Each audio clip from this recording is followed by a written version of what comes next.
Dun, dun, dun, dun, dun, dun, dun, dun, dun, dun, dun, dun, dun, dun, dun, dun, dun, dun, dun. So here you go, everybody. Here is the first outside project for Hot Rods in the Woods. This is a 1933 Rockne, Rockne, sitting on my brand new lift. And the story behind this is that Studebaker was approached by a couple of their guys to build a different car. And they were going to name it after Knute Rockne, who, well, you can look it up online and get a little more information, but basically what happened was they put Knute Rockne in charge of distribution and sales. He died 12 days later. But this is just a beautiful piece on the outside. I'll get more pictures of it as we go along here. But give you a rough idea of what's happening. The gentleman that was building it passed away, and my customer ended up purchasing it. And the body is really nice. It's got a really cool grill. It's a little more intricate than a 34 Ford. Same kind of a slant forward at the bottom. Basically, the car, measurements wise, is very familiar.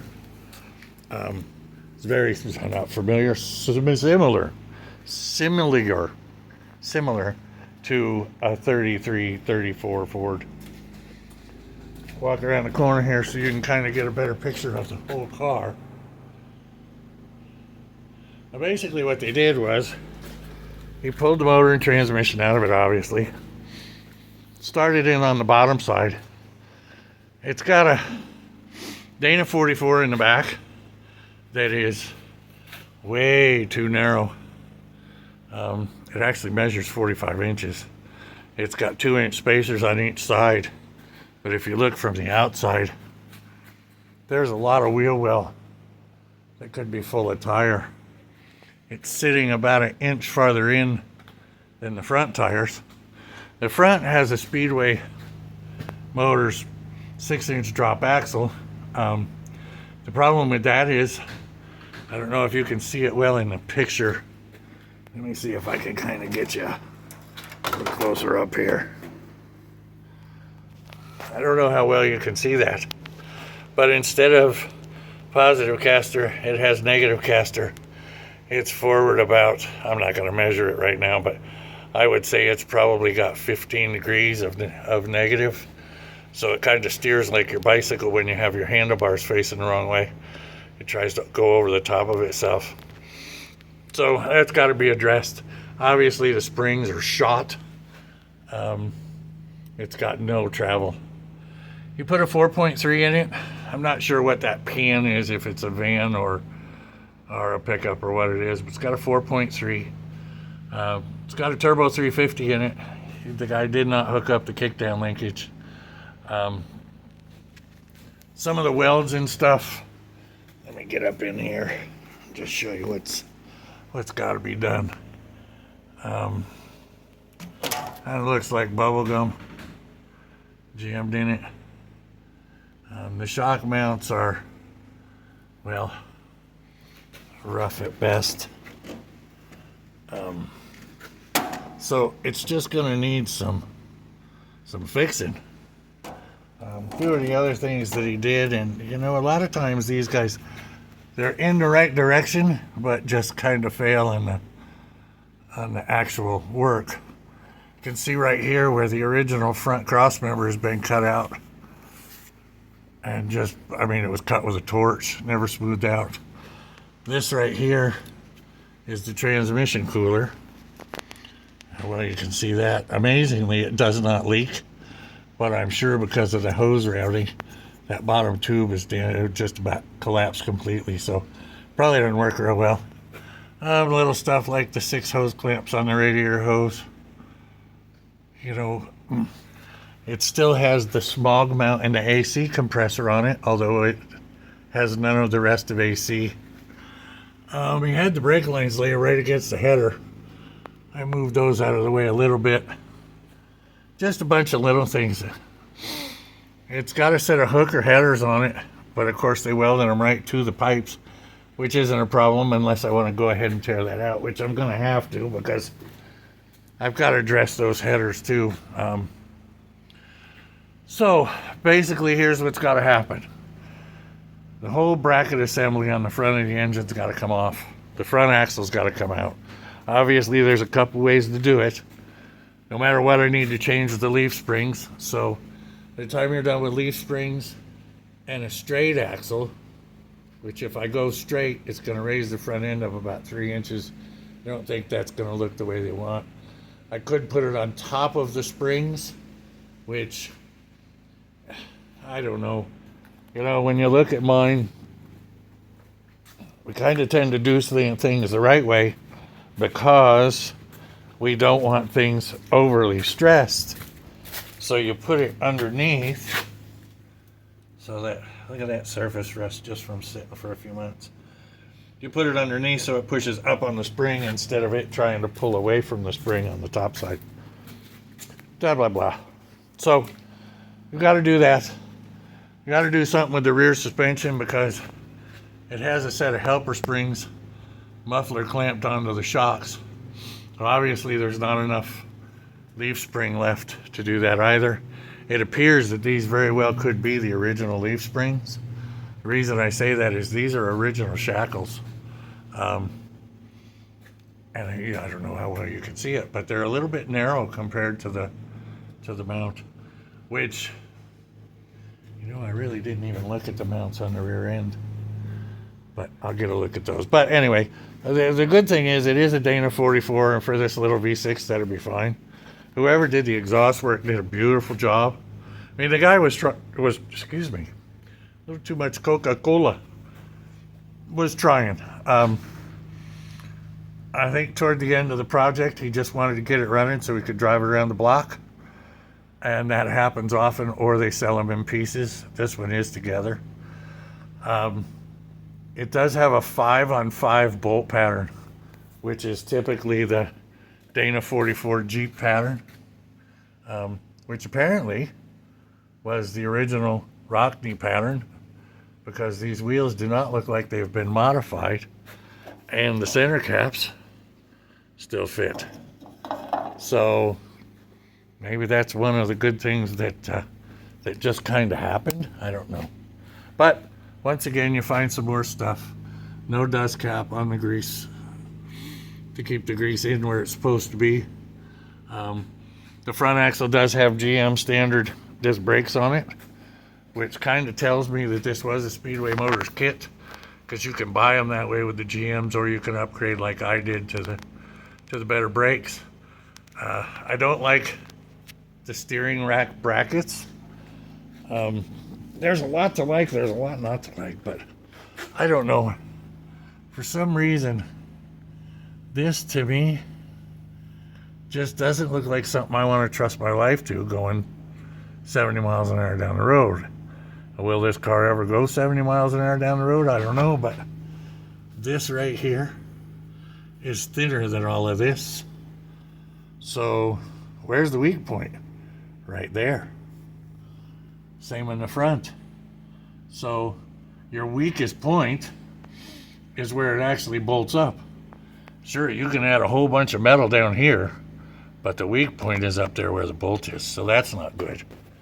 And also, well, let me try it from the other side, where you can see it. Grab the light.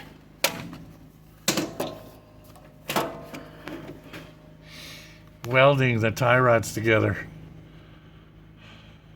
is okay, but you know, it's too easy to just get the right stuff. I mean, you just measure the width and you can have them made. You can probably find something that has that. I mean, the wheelbase is pretty standard for like Hondas and all that. What else have we got? I don't know if you can see the steering link. I may do something about that. I think I might have already put that in my last little sneaker video. But the car is unmolested. The frame is pretty straight. I think this is just peeling paint.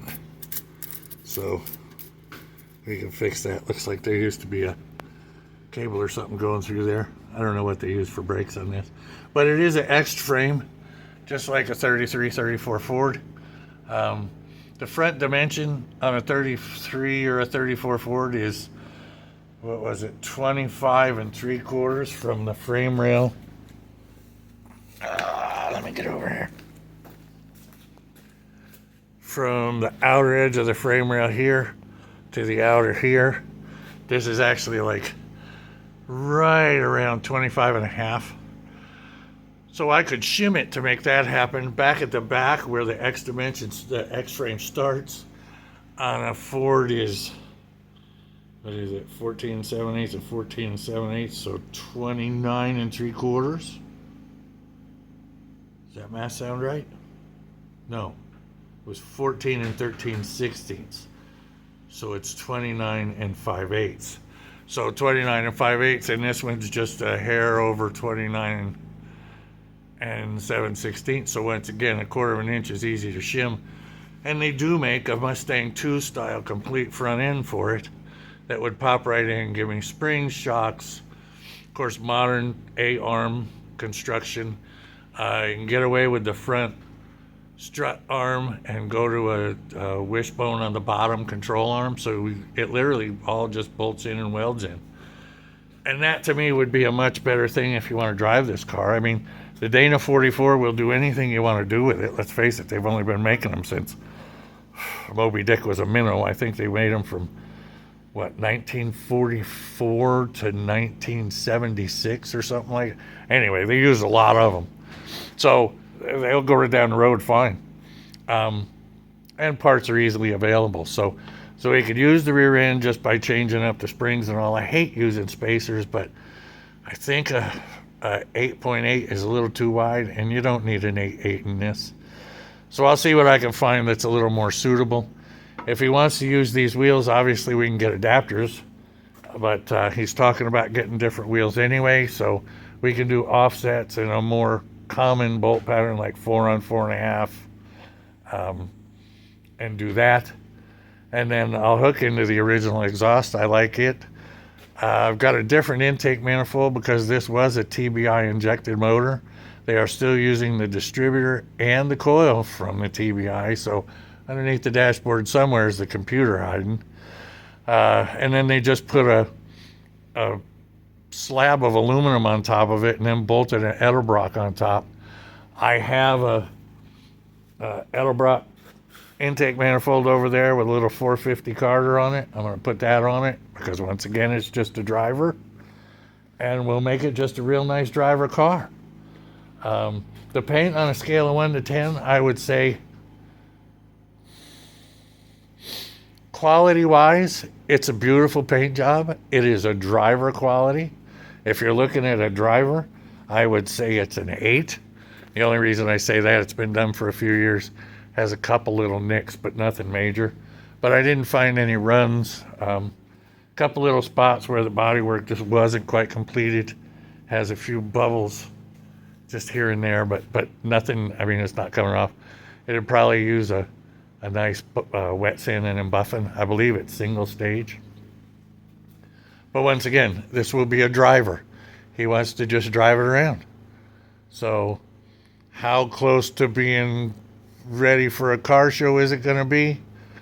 Well, it'll be good enough that you'll be proud to take it, but it's not going to be a trailer queen, which is more my style anyway. So I figured I'd just kind of give you a rough idea what's happening. And as soon as he gets back from Sun and Fun this week, we're going to have a conversation about how far and where to go. Then I'll start ordering up parts. While I'm ordering up parts, I'm going to rearrange the other side of the shop so that the Chrysler and the lift will be back there. And then I can just park the 33 up here so it's out of the way, covered up, and safe. And I can start working on my Chrysler. So that'll be within the next 3-4 days. And I'll get it jacked up and get ready to start doing some exhaust, fixing a couple brake and hydraulic leaks I've got, yanking the transmission to put my QuickTime bell housing in, and a few other lipstick and rougy things I have to do. And I would really like to be driving it around town at least the middle of May so that I can get a good 2-3 weeks of shaking it down before the Hot Rod Power Tour in June. Please remember to like and subscribe if you like this content. I do have another one coming right after this. My wife is already on my butt for doing too much in too little time when we still have to build an apartment and all. But as you can see, it's a little wet outside. It's actually still raining. My septic tank, which is supposed to go in there, will make a better boat than it will a septic tank at this point. My water is hooked up. I did that last week, but the power trucks can't get in to run my power because it's all a muck hole down there. So we're just stuck in the RV park in our bus for another month. Meantime, my wife has surgery next Wednesday, again on her knee. So we'll just keep swinging this bat, making shit happen as we can. You guys, once again, please like and subscribe. I don't know about all the algorithm garbage and everything, but it just makes me feel good to see a few more people watching my videos.